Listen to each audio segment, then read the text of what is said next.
The broadcast is now starting. All attendees are in listen-only mode.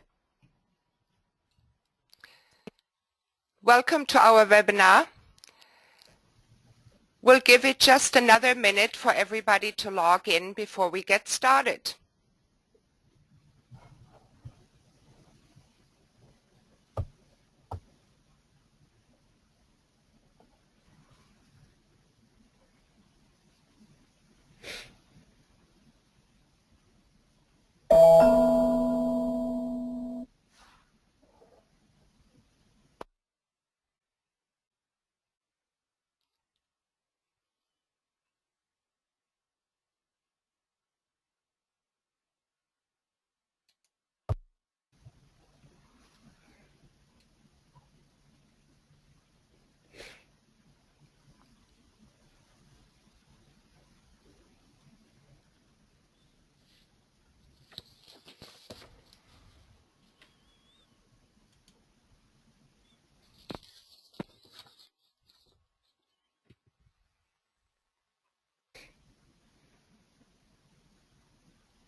Okay, I think we will begin.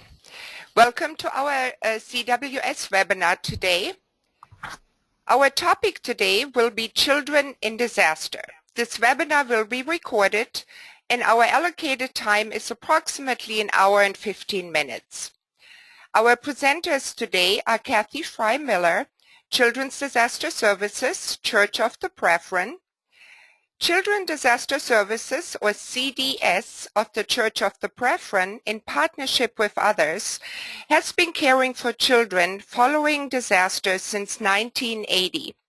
In this presentation, Associate Director Kathleen Fry-Miller will share an overview and some background on the work of CDS, as well as information on emerging partnerships, the latest responses, and new directions for the program. Carrie Logan with Camp Noah, Lutheran Social Services of Minnesota, will be our second presenter to introduce all of you to Camp Noah. Carrie started as the National Program Manager for Camp Noah in October 2012. Prior to joining Camp Noah, Carrie worked in Sierra Leone, West Africa, as the International Program Director for an NGO serving vulnerable children by providing sponsorship, housing, and education. She also serves as children's pastor at Crossroads Church in St. Cloud, Minnesota. On this slide, you see a web link. Our webinar today will be recorded, so you have ample opportunity if you have somebody else in your organization to view this webinar with. You can record it and share it anytime. Also, Kathy and Carrie were generous enough to provide some great handouts which will be posted with the webinar in approximately 72 hours for your review. And if you need to contact me, my email address is on this slide as well. A housekeeping item for today: all the participants are muted, so if you have a question, please type them into your question box on your control panel. And in between presentations, we have a little bit of a delay to switch slides anyway, and we'll be happy to answer your questions. Please take this opportunity to ask Kathy and Carrie plenty of questions. So before we get started with our great presenters, I want to introduce CWS to you. CWS Church World Service was founded in 1946 in the aftermath of World War II. It was initially supported by 17 Protestant, Orthodox, and Evangelical denominations to provide relief to war-torn Europe and Asia. Currently, CWS is supported by 37 U.S.-based communions And CWS provides programs that feed the hungry, provide clean water, reduce vulnerability, and help those forced from homes. With more than 1,000 employees in across 5 global regions, CWS operates programs in more than 30 countries. And here's just a slide with an overview of the programs we have: hunger and malnutrition, emergencies. We are advocates and work with refugees and immigrants, and of course advocacy for all of the above. This is a map of our U.S. emergency response. My name is Suzanne Gilmore, and all the areas or the states colored in blue are my region of responsibility. Everything in green is overseen by Joanne Hale. You see she's everywhere. She kind of moves from the East Coast to the West Coast and then down to the Gulf of Mexico. Then we have the states in red, Sandra Kennedy O's, and yellow to include the Pacific territories is our Associate Director for the U.S. Domestic Response, Barry Shade. So depending on where you are, never hesitate to contact any of us in your specific region. We're somewhat aligned with the FEMA regions, which makes it easy. So we provide material goods after a disaster. This may be cleanup buckets, blankets, hygiene kits, baby kits, and school kits. We have 2 warehouses, one in Ferncliff, Arkansas, and one in New Windsor, Maryland, where they are stored. And if an emergency manager or the Red Cross or a local congregation is in need of any of these items, they contact us and we can ship them out within a day or 2 to the affected area. Then we do our training, recovery tools and training. That's a 1-day workshop, free of charge. We help long-term recovery groups to really have an overview on how to initially organize, what they should do in regard to construction management, volunteer management, disaster case management, and so on. We're always there for personal consultation and face-to-face meetings, and of course we have monthly webinars just as the one you're attending today. We have small startup grants, usually $5,000 we provide for long-term recovery groups. This money can be utilized for a fax machine, a phone line, some office equipment. It's not specifically allocated to go towards client needs, so it can really support administrative purposes of a long-term recovery group. So this was our short little introduction. We're going to switch now to our next presenter.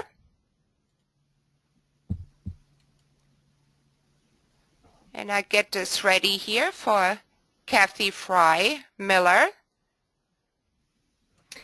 Great. So you ready? I'm ready. Okay. There is something, Now for some reason it's not showing. Hold on. Can everybody else see the screen? I'm the only one that can't.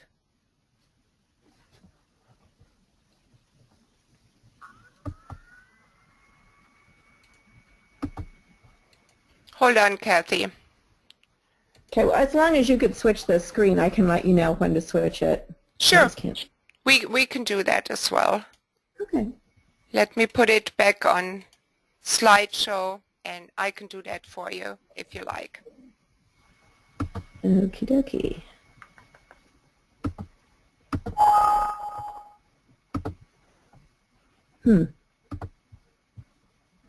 Okay. Yes. Well, it's great to be here, and I really appreciate the focus on children in disaster. That's wonderful. I have been the director, or it's associate director is my official title, of Children's Disaster Services since February 1st. So it's fairly new as a job, but I have worked with this organization for 20 years as a volunteer. So I feel pretty familiar with the organizations and the organization and the workings of it.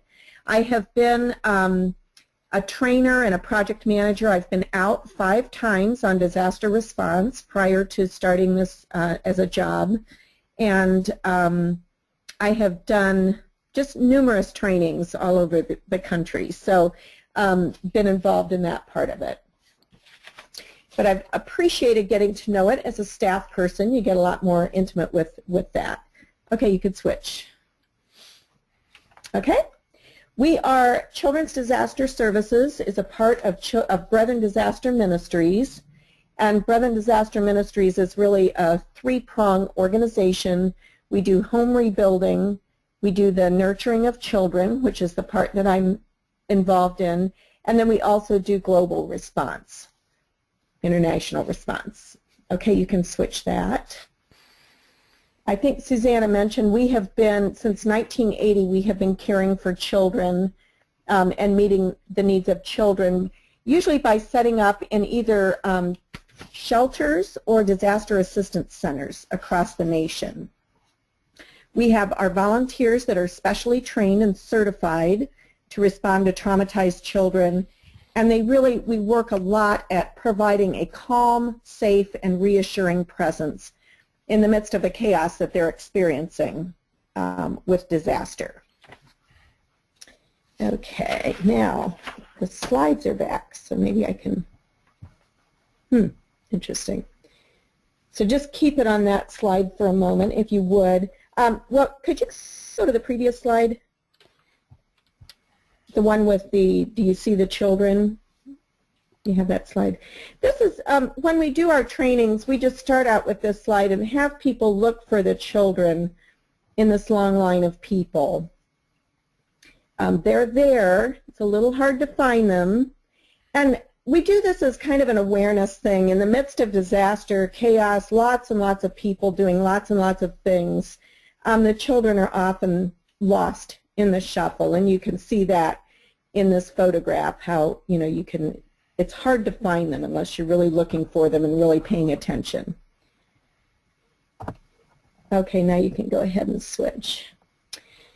So we set up in child care centers. Usually we work with the Red Cross in shelters, but we also set up in MARCs, in multi-agency resource centers, and in FEMA assistance centers. So we can be either called out by the Red Cross or by FEMA, or we can be called out by a local entity. Sometimes there are local government entities that will call us, or a local Red Cross, and we can respond. And here you see some of our caregivers that are sitting with children. We really emphasize getting down with children on their level and just being that nurturing presence, listening presence, and providing meaningful play materials for them. Okay, you can switch the slide. We have certified volunteers that provide that calm and safe, reassuring presence. And we really encourage children to lead the play and to express themselves and express their emotions through the play process, and that really helps them towards healing, towards resilience.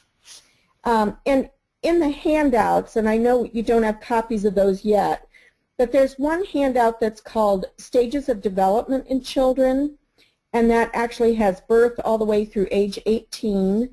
I think that is a really helpful thing to just take a look at and think about. That chart has sort of a typical development, typical developmental stages. It's got typical fears of children, and then it also talks about when they're in an extreme traumatic situation or situation of grief and loss, how their responses might change, and then how adults can promote resiliency following trauma. So I think that's a really good, good chart to take a look at. And then the other one I wanted to mention, the other handout that will be posted, is called 10 Common Myths About Children in Disaster. And both of those handouts would be something that would be appropriate if you would like to share those with other people, you know, maybe when you're talking about children and trauma and disaster situations. Those are both good ones. Okay, you can switch. We support our partners. We work very closely with Red Cross, with FEMA, with whoever we go out under, and with other partners, other partner denominations. Our partner agencies, when we go out, really do see a difference in terms of the appropriate environment that we offer for children and the caring volunteers. I've had, after Hurricane Katrina, somebody came up to me. We had a team of 4 that was there caring for children. This was in the Cajun Dome in Lafayette, Louisiana. And somebody said, oh, how often do you go out together? You must travel the whole country and do this. And I said, well, we've never met before yesterday. You know, that's when our team got together. We got here, and that's the first time we had met each other. And they were pretty astounded. But I really attribute that to the careful training and the careful planning that goes into helping people really understand what our teams are about and what we're there for. So we do try to be very consistent when we go out, so that people know that our partners know that they can count on us to provide activities and materials that children need. Okay, could switch. So we have volunteers across the country. We have about 600 currently certified volunteers, and every one of those volunteers has participated in a 27-hour workshop that's very experienced, hands-on oriented. We set up like we would a Red Cross shelter. We sleep on Red Cross cots. Everybody brings a sleeping bag to the training. And we just go through our process. We talk about kind of the landscape of disaster, all the different partners that are out there that we work with, and then we move into really talking about what children need in a disaster situation. And then we talk about our certification process and so forth also. You'll see there's a kit of comfort that's sitting here in the photograph, and this is one of our volunteers who's a trainer and a project manager is showing the group of people being trained the kit of comfort. And in that kit we have just all kinds of play materials that are appropriate for open-ended, imaginative play that really encourage creative expression on the part of the child, really encourage them to work through their emotions and their own stories of what they've experienced. So they're very, very carefully selected toys that are in this kit of comfort. Yeah, so after they've been through this 27-hour workshop, they also go through a rigorous screening process in terms of national background checks, including sex offender check and on all that. They need to gather references, and then they are able to respond fairly quickly to either local or national disasters, or they can choose whether they want to just stay local or whether they want to be a national disaster responder. So that's basically our workshop that we do with our volunteers, and you can switch the slide. We provide a lot of support for families. You know, probably the biggest thing we provide is just that respite for parents. So whether it's in a shelter, parents know they can bring their children to us. We have security procedures so that they know they will be with us safely for whatever time they need to go. In a shelter situation, they might go take a shower, go do the laundry, whatever it is that they need to do, go fill out forms, work at getting themselves back on their feet. If it's in a MARC or an assistance center, they might be waiting in long lines and filling out lots of paperwork, and they can do it without having children right there at their side wanting their own needs met.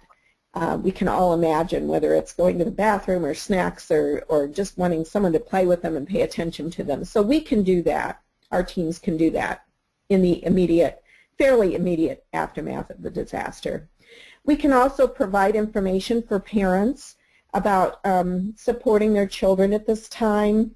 I had one grandmother that was just so frustrated because her child had been potty trained and was having accidents, and I could reassure her that that's something that a child goes through, and she will, in this time of trauma, and that it doesn't mean that she'll be like that forever. She can, they can work at it with, and the grandmother could provide more patience then because she could understand that this was something that's a typical response to a very traumatic situation for a child.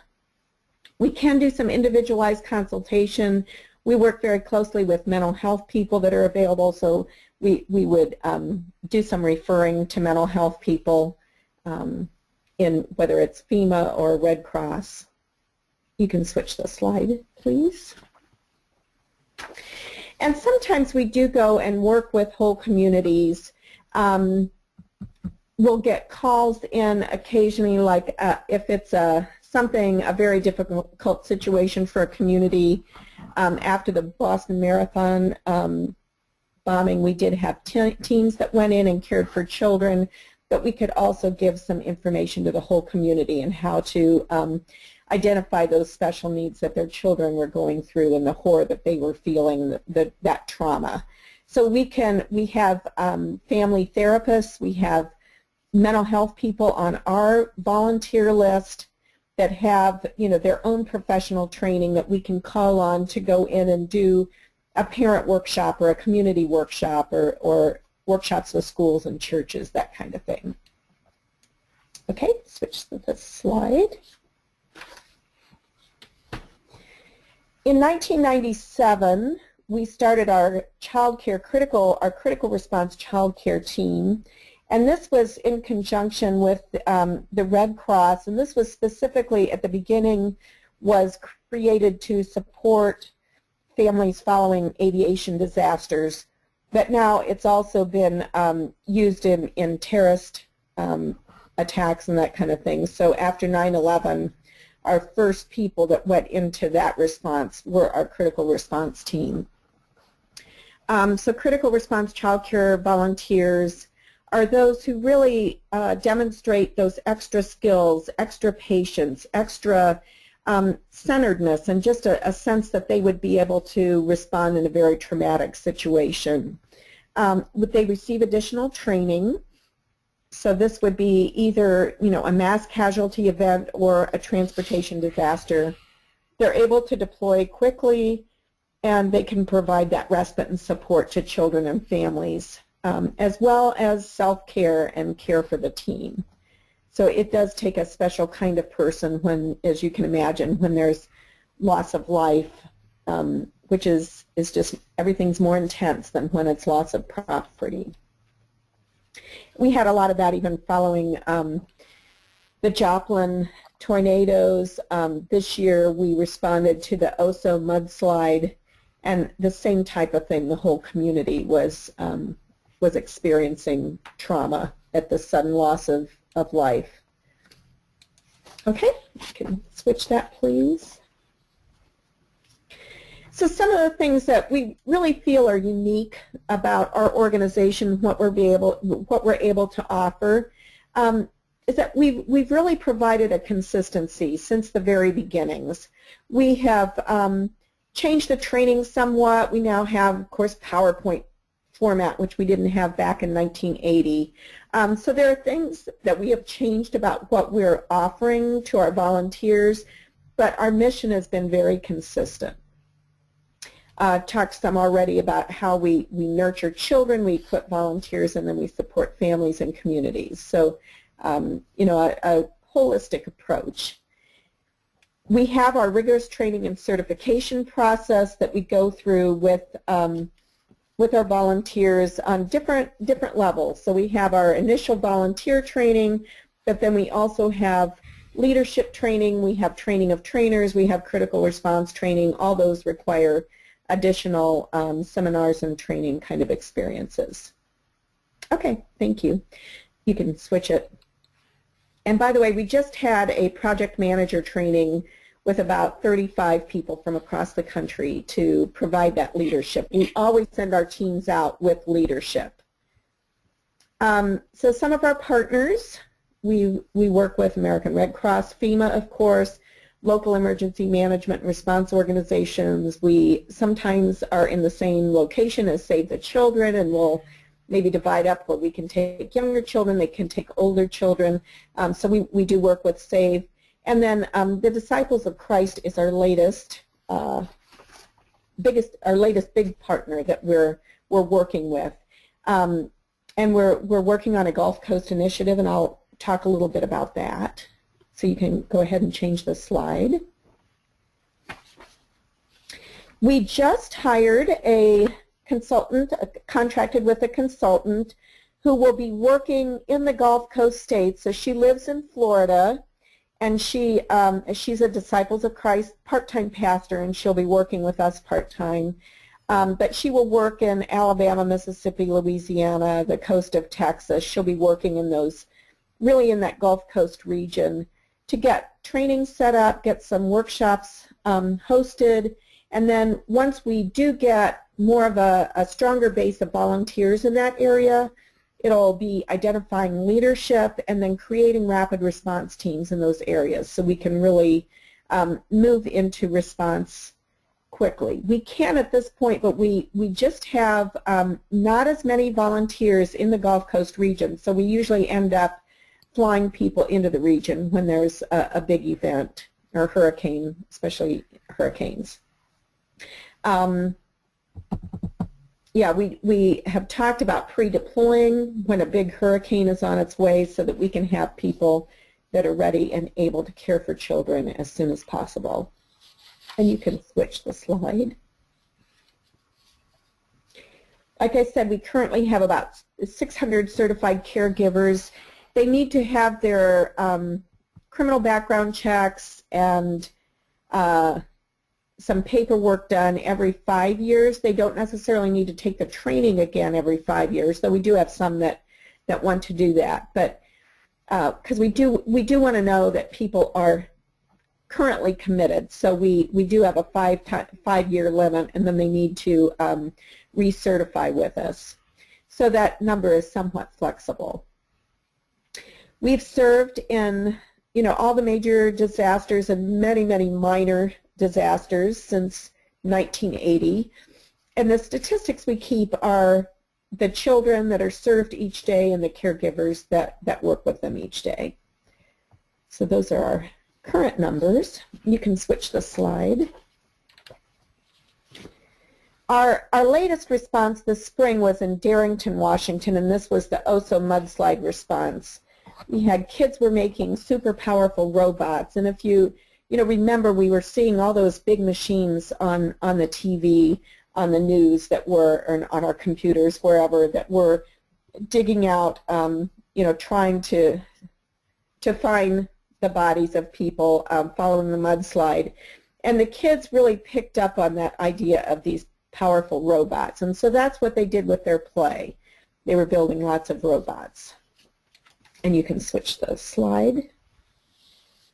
This was from one little girl, well, she was about 9 years old, said, "I hope you keep doing this for the children because it makes me feel better and it occupies the children. I like to paint and play with Play-Doh. I like to draw. I love it when you do this." And we do get really positive responses from children, for the most part. Sometimes we do get children that are going to be having a rough road of it when they go through some of these things. But we do get children that show signs of hope and of resilience even in the short time that we're with them following a disaster. This was our latest spring response. We are currently in process of we have teams on alert or caregivers on alert in Hawaii, especially on the Big Island.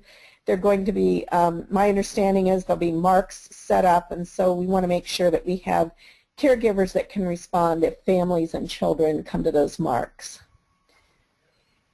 Okay, you can switch the slide. These were our statistics from last year. We had 6 responses. And two of these were considered critical responses, certainly the Boston Marathon bombing and then the aviation disaster in San Francisco where a couple young women were killed. So those were those more intense responses. But that's those were our statistics from last year. And we'll keep those up to date then for this year as well. And you could go ahead and switch it. I'd just like to close, when in training or whatever we're doing, people get so caught up in all the logistics of how am I going to do this and how will I know when you do this and how do I deploy, all this stuff. But, we really do try to focus on the children when it comes down to it. This is what we're about, and this is why we do what we do. Whoever receives one such child in my name receives me. So that is my presentation for now, and if you would like to ask questions, feel free to type in questions. Kathy, we do have some questions. Thank you. One question is, does the kit of comfort differ from Save the Children's Safe Space kit that I believe used to be used in shelters? My understanding of the Safe Space kits is that they do have those pre-deployed in a lot of areas of the country, and I know we have sometimes supplemented our kits with those kits, or with materials from those kits. They're a little bit different probably in the age group focus, but I know we have worked with Save the Children on, just sort of looking at our lists and comparing them and that kind of thing. So they're somewhat different. They're somewhat the same, but there are also some differences. We do not have, for the most part, coloring books and that type thing in our kits because we really do want to promote the imaginative play. Whereas if you have older children, that might be much more of a soothing activity or something. So some of it just differs. And we can care for, our primary focus is probably about 2.5 to age 8 in children, in terms of our materials and what we usually provide. But we definitely take older children and we take younger children, especially if we have enough caregivers and can do it safely and appropriately. Good question. Utah is in the development stage of a Children in Disaster Task Force. From our research, there are no written plans for such groups that have been created previously.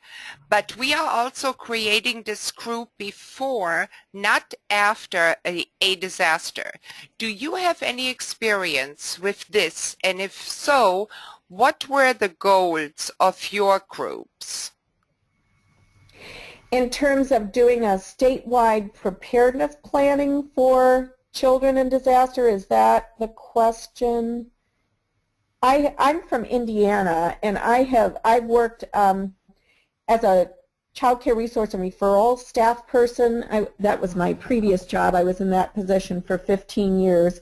We did a lot of preparing of child care providers and working closely with our child care resource and referral, and also Department of Homeland Security in Indiana and the Bureau of Child Care to just think about how we can do both preparedness and response. I know quite a few of the other states. Oklahoma has quite an initiative. Missouri does have quite an initiative going on. I know New York City's done, they've done a lot of preparation in terms of huge disasters because they have had some huge disasters. Our Church World Service Task Force on Children in Disaster has tried to map out some things and come up with some appropriate responses from a faith-based perspective. So, yeah, I'm not quite sure if that's answering your question, but I would be glad to talk with you and share any of our materials. Do you have my email address, or do I need to type that in here? Yeah, if you type it in, I think it would be beneficial for everybody, Kathy. Okay. We have another question. what There's is my email address, by the way, kfrymiller@brethren.org. So if you have specific things you'd like to ask me, I'd be glad to share our resources or, just have a discussion, whatever works. And we serve any state all over and territory. So, yeah. What is the usual time period that CDS stays at a disaster site? For example, in this most recent storm. Is that the storm, like in Hawaii, you mean this week, or just the storms that, that's a little bit of a difficult question to answer because it kind of depends on where the concentration of children are. So like the spring tornadoes that were hitting in all kinds of different places, they were hitting mostly in small communities, and those communities tended to take care of their own children, so neighbors were taking care of neighbors' kids and that kind of thing, families, extended families. So we actually did not get called out for the spring and summer, I guess it's been summer too, tornadoes. Whereas sometimes, like I said, Westchester, Pennsylvania, we went this year. It was a local Red Cross shelter, and they called us and said, we've got all these kids running around. Can you help us out for the weekend? We think they're only going to be here for a couple days, but what do we do? So we sent a team in immediately, and they just stayed for the weekend until people got their power back on and got into their homes. So we can do that kind of thing, whereas after, I think 9/11 was probably our longest response, and we were there for 8 weeks. We require our teams, if they go out on a national response, they need to commit to 2 weeks because we're Red Cross or FEMA or us, whoever is providing all their transportation costs and living expenses during that time. So we require a 2-week commitment. Whereas if it's a local response and you're driving yourself, sometimes we'll just have caregivers that say, I could come Saturday, I need to leave and be back for Sunday, but I could come for a day, and we'll use them. So it just depends on the response. I don't know if that quite answers the question. If you want to do a follow-up question, that's fine. And we may, Kathy, I may look how many more questions we have. To be fair to Carrie, I think we have to unfortunately move along. Background screenings are very necessary, but because of the secretive nature of those with propensity towards abuse, most offenders have no record. How do you train your volunteers about what behavior should trigger suspicions and should be reported? So this question is this regarding residents in a shelter situation or parents? I didn't, could you read the first part again? I'm sorry. Okay. Let me go back here. I just checked how many more we have. And people can send me individual questions too. Yeah, if Kathy can certainly type some of the answers to you when we switch to Camp Noah presentation as well. Background screenings are very necessary. Right, okay. But because of the secretive nature of those with propensity towards abuse, most offenders have no record. How do you train your volunteers about what behaviors should trigger suspicions and should be reported? Okay, so you're talking about our volunteer pool itself, it sounds like. Yeah, and one of our requirements is that we have 2 volunteers with children at all times, and that's why our minimum number of team members that go out are 4, so that we can have, if you take a child to the bathroom, it's got to be 2 caregivers that go. If it's so that 2 are left with the children to go, that kind of thing. So that's probably the way we try to catch any of that, but we certainly we always go out with leadership, so our project managers are aware of, we do talk about that in our leadership training, about just being aware of we don't necessarily talk a lot about abusive situations because we have those rules where we feel like we're handling some of that, but just an awareness of if a volunteer seems to be having trouble or sets up red flags. You know, we keep comments, and it's in every volunteer's record. So, how can CDS be requested? Basically, you just email me or you call me. So if there is a need, just send me an email or call my cell phone, and I'm basically kind of on call all the time. I am the staff person. We do have some office support, so you know, I can forward that on to office people if I'm on, you know, out in the wilderness or whatever. But for the most part, people just contact me. You can also contact our office number if for some reason you're not getting an immediate enough response. But when people call us for a response, we know that it's urgent, so we do try to respond very quickly. Are you familiar with Project Hope? And if so, have you ever partnered with them? Let's see, I'm trying to think. I don't know that we have officially partnered with them. I am familiar somewhat, but I do try to keep track of organizations that would be potential partners also. And I'll definitely, I am somewhat familiar with it, but I haven't seen anything. Like I said, I've only been on the job a few months, and I haven't seen anything officially in our paperwork. And last question, Kathy, how long were you active with Superstorm Sandy? That's a good question. I think we were actually the last team that went in. Sandy hit, I think it was right at the beginning of November, and my team left the first week of December. We had actually gotten called in by FEMA to help with the assistance centers that were set up after, you know, about a month after the storm had hit. So, and I think we were the last teams in because there were not a lot of children. There were a few children that we were able to care for, and felt like it was important that we were there. But so that would have been our last child care team in. Our rebuilding teams are still there, but our child care team, that was it. And those were all the questions for now, Kathy. Thank you. Great. Thank you. Great presentation, and I know we're all anxious to hear more about Camp Noah, or for some of you who are not familiar with it, to get introduced to Camp Noah. So I will switch presenters, and presenting is Carrie Logan.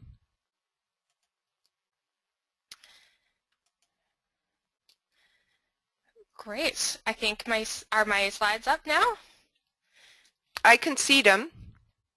Okay, great. I will get started. I just wanted to start out by saying thank you so much for this opportunity to share a little bit about our program with you all, and to be a part of this this panel and this webinar.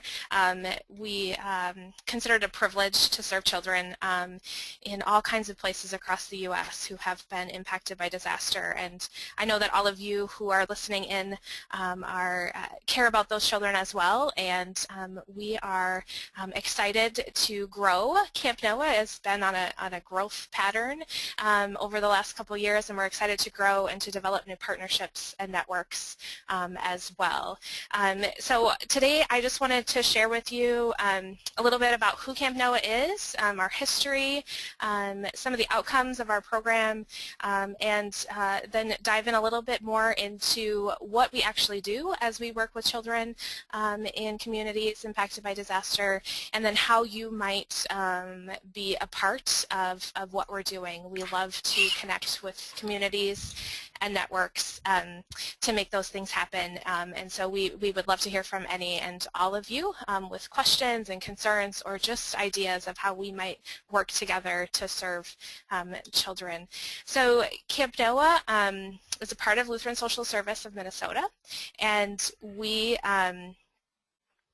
Our mission is to serve children in communities impacted by disaster. One of the big questions that I always get asked is, where is Camp Noah? Because you hear the word camp and you think of a physical location where you would send your children. But our camps actually happen in communities. They're hosted in communities that have been impacted by disaster across the United States. So every time camp happens, it's in a different place, in a different location, with different partners and different groups of people working and being a part of it. So we work across the United States. Currently, our program and our curriculum serves elementary age children, so children from kindergarten through 6th grade, but part of our growth and our pattern that we're looking at is to grow that to serve more age groups and categories of children with and adults, preschoolers to teenagers to adults, with the resiliency and preparedness skills and this process that has been developed to build resiliency. So what Camp Noah does is we set up a location where we can, typically it's a 5-day day camp setting, it's Monday through Friday. We set up a location where we can come in and provide a safe and caring, fun environment where children can build resiliency skills within the familiarity of their own community. And we typically come into a community 6 to 18 months after a disaster happens. So we'll, and depending on the scope and the size of the disaster, we'll have multiple camps or we'll have one camp, but we're the ones that show up a little bit later when others have gone home to help out with those long-term effects of trauma and disaster on the spiritual and emotional needs of children. And let's see, so we are part of Lutheran Social Service of Minnesota, which is the largest social service agency in the state of Minnesota, and we have been serving children in disaster since 1997. Camp Noah started in 1997 in response to the Red River Valley flooding in Minnesota and North Dakota, where disaster case managers from Lutheran Social Service and Lutheran Disaster Response were noticing some of the effects of trauma and disaster on children, and so they set out to develop a program, and it worked really well the first time, and so they continued to revise it and to change it and to grow it into what it is today. Camp Noah existed primarily in the state of Minnesota, with a couple pockets outside of Minnesota until 2006 with Hurricane Katrina, when it became a national program and went out to serve 150 camps in 2 years along the Gulf Coast region. Since then, Camp Noah has been in 20, I think we're up to 27 states, and served well over 10,000 children in both natural disasters and human-caused disasters. In 2013, we were in 6 states and had 584 campers.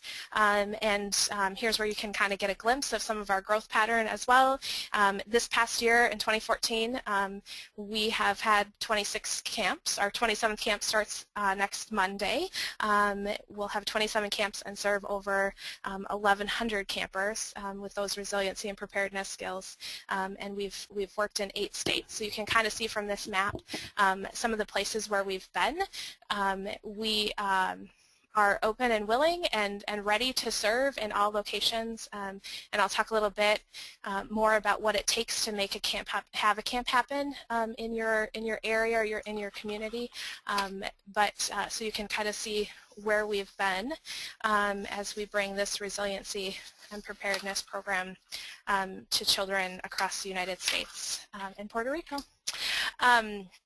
So just a couple things for you to see of what are some of the outcomes. What do campers say about Camp Noah?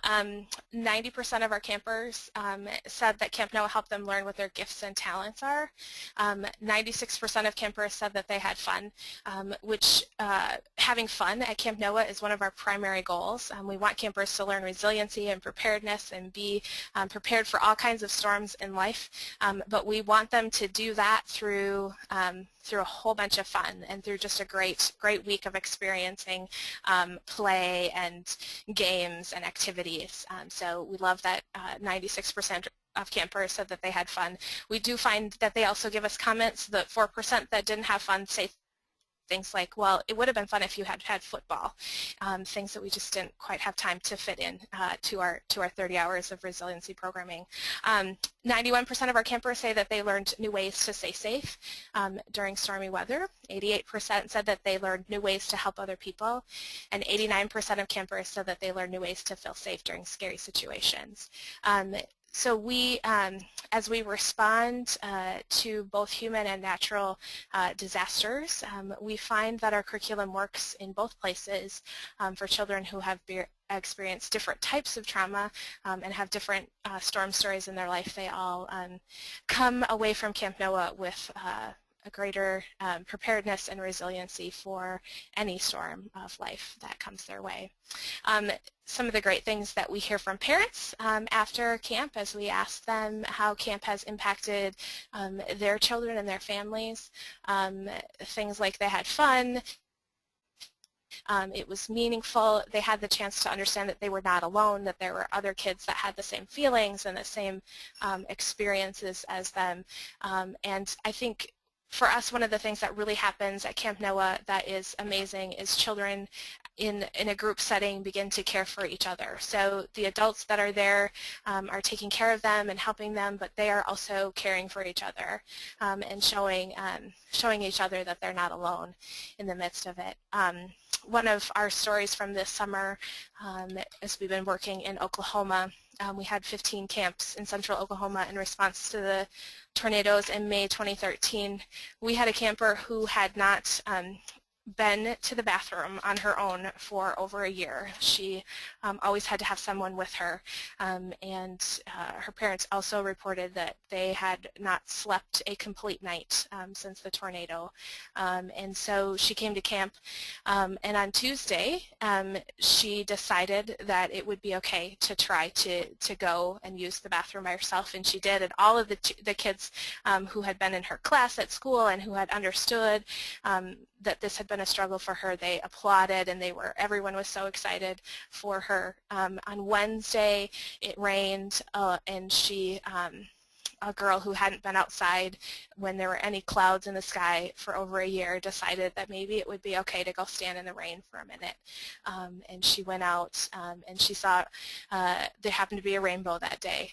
God's timing was perfect, and it showed up, and she saw that rainbow, and she said, you know, maybe sometimes good things do come from the rain. And then the family was late on Thursday morning for camp because they hadn't had to set an alarm for over a year, and suddenly they all slept through the night. So some pretty incredible, amazing things happen as kids continue to struggle even a year after a disaster. Camp NOAA gives them the opportunity to heal from that, and gives them the opportunity to return back. A lot of parents will say, I have my child back to who they were before this happened, and we can have our family back. And we can appreciate this new normal as well. So those are some of the things that Camp NOAA does, and some of the things that parents have to say. The Camp NOAA curriculum, like I said, is typically, it happens in a 5-day day camp setting.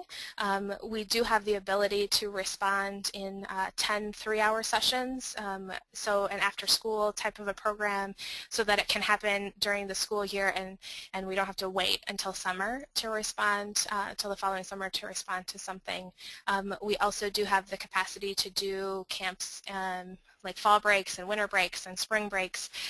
We can do 5 Saturdays in a row, or we try to be as flexible as possible to meet the needs of the community as what they're asking for. Our camp is a process, and each of the sessions, each of the ideas builds upon the next, and we kind of follow the arc of the roller coaster of disaster, and we use the biblical story of Noah to kind of bring out this idea of our storm stories with campers, and allow them to identify with Noah and his family and their storm story and what they went through, so that they can open up and begin to think through their own story and what they have been through and learn from them. So Noah actually comes to camp every day. He's dressed up. He comes dressed up as a character. Some of the younger kids never quite figure out throughout the whole week that it's actually somebody dressed up like Noah. They think that Noah has actually really truly come to camp and ask him really sweet questions like, did you come from heaven to help me this week? But usually they figure out this is Noah and he's dressed up and he's here to tell us a story. But he and his family come in a skit. We have puppet shows as well where the characters talk about their experience with the flood. So on day one of our curriculum, on our first couple sessions, we're laying the groundwork and showing kids that they are someone special and that they are unique and important, and we do a lot of laughter and play, a lot of creative activities on day one just to kind of lay the groundwork. And it happens to be Noah's birthday, and so we have a great big birthday party for Noah in the afternoon, and he invites everyone to celebrate their birthday. And we have a lot of campers that say that they have missed the opportunity to have a birthday party or be celebrated because of the chaos of recovering from a disaster and what's been going on in their families. So the birthday party is very special. Every child gets a gift and has the chance to be celebrated. On day two, Noah and his family they know there's a big storm coming. They're getting prepared. They're getting on the ark, but they're talking about that they're scared and they're worried about what's to come. The campers then they get a fleece blanket that they can wrap up in, and they get the chance to tell their storm story. We find often that the storm story is not actually the disaster. The story that they have to tell that day may not be the disaster, but it is a disaster. It's a trauma for them. It's something else that's going on in life. We have kids tell stories about divorce and of loss of a pet or a grandparent, and then we have others that tell a traumatic story about the disaster and what has happened. I had one boy this summer tell me that his house wasn't destroyed, but before the disaster it was a home that they lived in, and after the disaster it became a house where everyone yelled at each other, and that was his storm story. But it was his opportunity to say that out loud and to talk about what that means and why those feelings were happening, and how he could continue to be a part of that family and to just process that and to get that out was hugely important for him that day. We also then talk about preparedness, and on Tuesday every child gets a preparedness backpack that they take with them that has things that will be useful for them if another storm happens, because we never promise a child that they'll never go through something difficult again, that another tornado will never happen in their community, but we can say to them, here's some ways that you can be prepared. This will ease your anxiety and your fear because you know you're prepared. And so Noah teaches them that day that when a storm comes, I am not scared. Do you want to know why? It's because I'm prepared. So we give them that opportunity. On day three, we talk about feelings, and we give campers the opportunity to identify and name their feelings, and to begin processing some more of that grief and loss. We give them a chance to honor and to remember things that they may have lost, and to do that collectively as a group, to notice that again, they're not alone in the midst of that. Day four is Noah and his family they're off the ark, and they are in the hard work of recovering and rebuilding their homes and some of those things, and they begin to talk about the things that they've learned because they've been through the disaster, and what gifts and talents they've discovered, and the strengths they've discovered in themselves as survivors. And so the kids get a chance. We even do a talent show on Thursday, and the kids get a chance to express that they have learned things, and that when things are tough, we learn about who we are and what we've got. And because then on Friday, on the last day of Camp Noah, we talk about hope, and we talk about this idea that we have learned, and we're we've grown and we're stronger because of what we've been through, and we can look forward to the future. There are things that we can do to help our community today, to be a part of the recovery process that's happening around us, but there's also things that we can dream about the future. We found that children who've experienced disaster often get stuck in that place, and as far as feeling like that life will always be like this. I can't dream about the future. I can't think about, what that is, and so we give campers the chance to think about the future and to dream about what it might be, to fully recover and to regain that ground and to move on and to move into those things, and to look at their community as well as their support system and the way that they do that. We do all of this, we teach all of these resiliency skills, we do all of this through, we do a lot of art, a lot of painting, we like to make a mess at Camp Noah. We do recreation and skits and puppet shows, and we typically have small groups of 6 to 8 children that meet for several hours during that day. Large groups, there's special activities and books and music and journal. We keep the kids really busy throughout the day, and keep them moving, but throughout the whole thing they are learning and developing these skills. One of the other questions that people are always asking us is, well, what's the value of Camp Noah? Why would we want something like this? What does it cost? How does this happen in our community? So the value of Camp Noah, each camper receives over $150 worth of supplies, and there's a list on your screen of those things that they receive. That's all provided through our office and our shipping and receiving here, located in Albert Lea, Minnesota. So all of those things, and pretty much everything that is needed to have a Camp Noah in your community is provided for you, except for a couple things like Noah needs a hammer one day. So we ask the community to come up and someone to come up with a hammer, some pretty common things. There also is, we do ask that as camp happens in a community that they would provide meals and snacks. One of the very important things for children as they are recovering from a disaster is that they have good, solid, nutritious food, and so we often fill that need at least for a week or 10 days out of 10 sessions out of that family's life, a need for the meals and the snacks and good, solid, nutritious food for that week. And campers also then receive 30 plus hours of resiliency building programming. We find that Camp Noah is the intervention often for families, the intervention that they need to prevent their need for one-on-one therapy. Camp Noah is not therapy, but it is very therapeutic, and it does provide some hope and healing and help for children. Camp Noah is most often, it's free of charge for campers in a community. There are times when we'll ask for a small fee just to get buy-in from those families as they register their campers. But typically it is free of charge for campers, but Camp Noah, as you can see with all of these things that we offer and provide, as well as the coaching and support, is not a free program. So the cost to host a Camp Noah is $20,000, and we as an organization are committed to making that affordable to all communities. We have all kinds of partners and resources and grants that we look to. We want the community to buy in and to have ownership as much as they can, and typically a community will provide somewhere around $5,000 for a camp to happen, and then we begin to look through our other regional and national partners and do fundraising in order to make this camp be able to happen and possible in communities.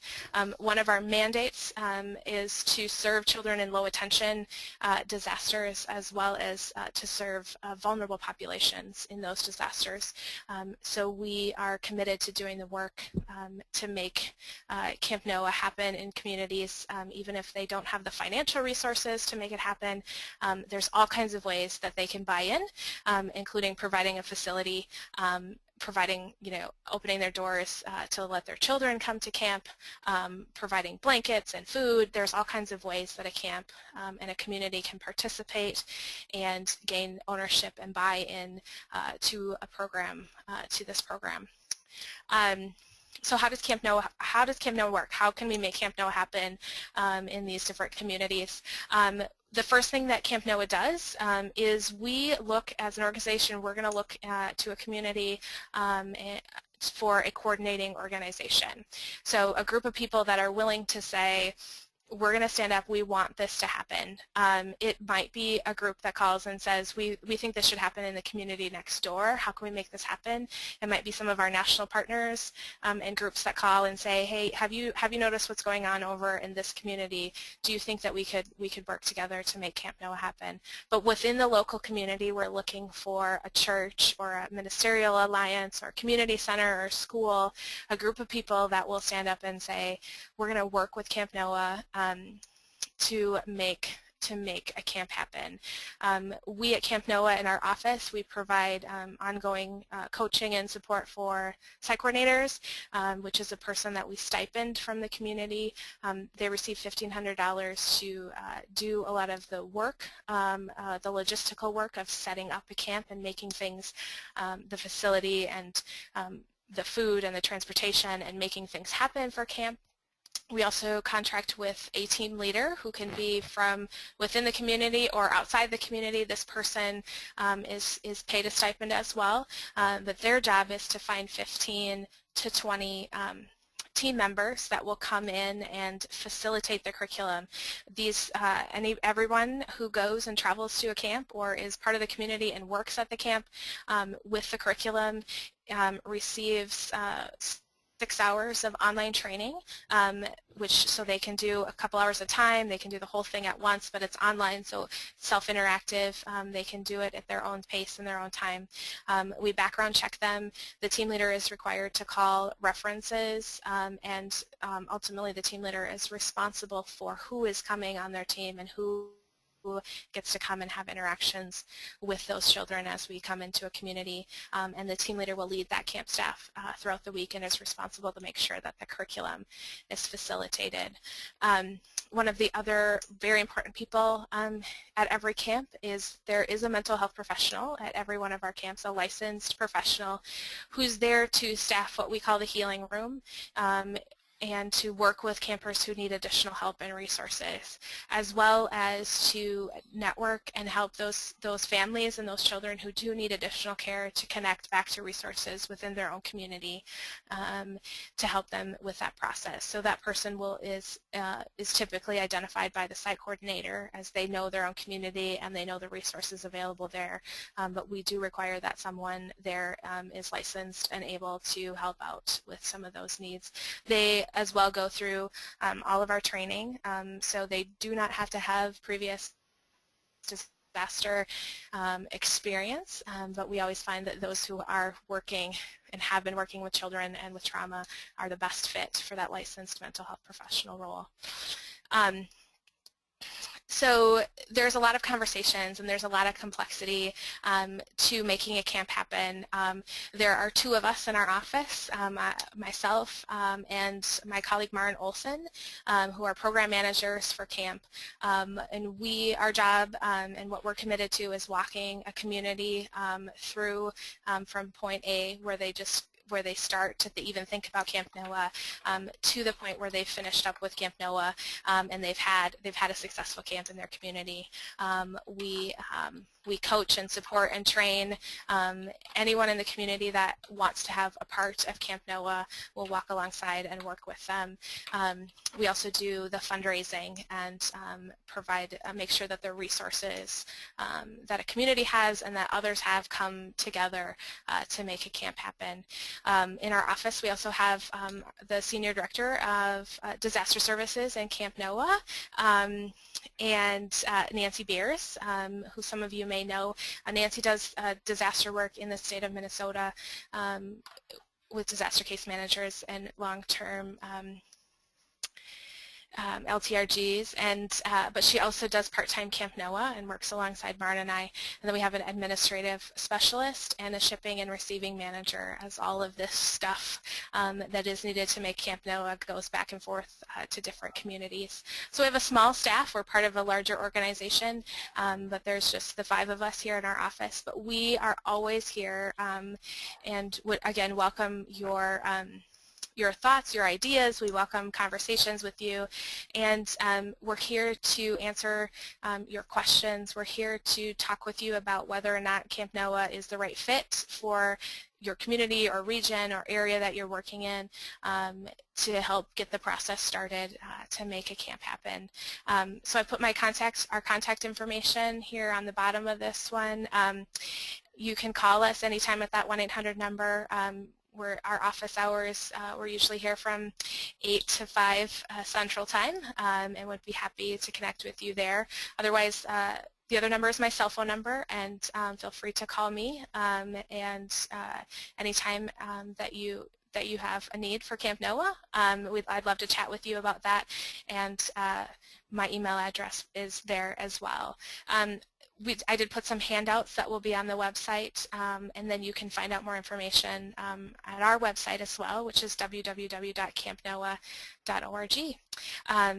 So I guess at this point I'm open for questions and thoughts.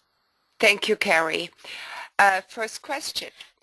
Does the preparedness messaging that is shared with camp children cover anything relating to family reunification, especially for those children who have been separated from their families for a period of time because of a disaster?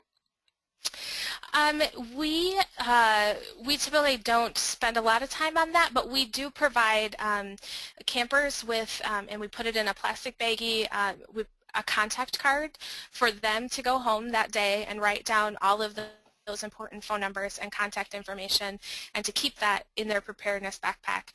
And one of the things is we know, I don't know about you, but for me, I don't know any phone numbers anymore. I know my own phone number. I know my parents' phone number because I grew up with it, but I don't know any way to talk to anybody else. And so I want those phone numbers written down on a piece of paper. So we give them a contact card to fill out, and have them keep that in a plastic baggie, sealed, and keep that inside their preparedness backpack, so it'll be with them at all times. Just a second here. Okay. Let me just go back to where I can show this slide. Oops. Okay, next question. Can I get a copy of the slides that are being presented? Yes, and I just sent everybody the web link. It takes about 48, 72 hours. We will have this presentation recorded, and we will also include the wonderful handouts that Kathy and Carrie provided for you. And next question. How do non-Christian children respond to Camp Noah? That is a great question. Our curriculum in its essence is faith-valued as opposed to faith-based. So there's no, if we're doing our curriculum in a setting such as a school or a community center, there's no explicit talk about the Christian faith or about those things, and so we try to be culturally appropriate in that. In settings where we can, we'll bring in what we call our faith affirmation leaders guide, where we'll bring in some Bible verses and some more faithful songs and some of those pieces to talk a little bit more explicitly about faith in those. But we find that Camp Noah works with all of those communities and places. The story of Noah, the biblical story of Noah, is actually, we've changed enough of it and kind of modified it in ways to make it child-friendly, to make it work with our program. And we also know that that story is found in all the major world religions, so we're able to share it that way as well. So you'll find the Christian values throughout our program, but you won't find explicit talk about our Christian faith unless we are in environments and churches and places where we can do that appropriately. And next question, is there a time frame post-disaster for camp? Can a community benefit 2 to 3 years after the storm? Typically, we work 6 to 18 months after a disaster. That's kind of our time frame. We did work in Joplin for 3 years, and so the last camp finished up after the 2-year anniversary, and the camp was still successful. There were still campers there that needed that. We believe that that every child has a storm story. There are difficult things that happen in everyone's life, and so the resiliency and preparedness skills are valuable at any point. So yes, 2 to 3 years after disaster, Camp NOAA would still be valuable. What changes is the way we present it to the community. We put more emphasis on coming to learn about preparedness, coming to have a fun, free day camp than we do on come to recover from the disaster, because 2 to 3 years out, most people think it's pretty much taken care of. So it would change our marketing a little bit, but it would still be very valuable several years later. And then I guess that's a question for me. Can all the presentations be pushed out to attendees? And I think this is possible. I haven't done it, but I will certainly check into it. And if not, like I said, I posted a web link, and by the end of the week you should be able to have the presentation there with all the documentation. But I will definitely check. Thank you for asking. Is this going to be put on YouTube? I think that it would be helpful to show others on our preparedness team. That is a question for our communications team. I can check. I'm not the YouTube guru, but I will check and see if that's possible, and we have a list of attendees, and we can certainly let you know. Good question. Thank you. Let's see what else we have here.